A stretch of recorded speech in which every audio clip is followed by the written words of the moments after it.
అదేమే ఏమైంది అలా కూర్చున్నావు? కరెంట్ బిల్లు 1000 వచ్చిందండి. 1000 రూపాయలే? అమ్మో.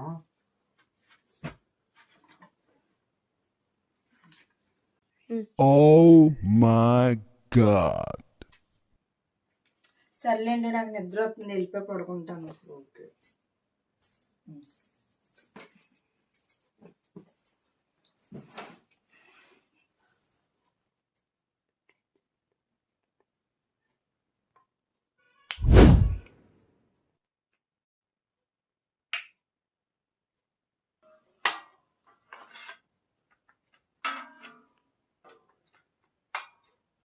ఏంటి చెమటలాడుతున్నాయి?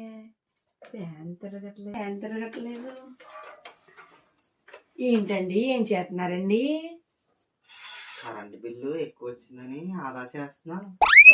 నీ మొఖం తగలాడా, ఇలా ఫ్యాన్ తిప్పుదా కూర్చుంటే నైట్ అంతా నిద్ర ఎక్కడ పోద్ది? మన నిద్ర అంతా వేస్ట్ అయిపోద్ది. మొత్తం చుట్టూ చెమటలు చూడు ఎలా పట్టేసినాయి. ఏ మొగుడు దొరకవయ్యా బాబు, పేనాసోడు. ఏంటి మమ్మీ ఎవడు?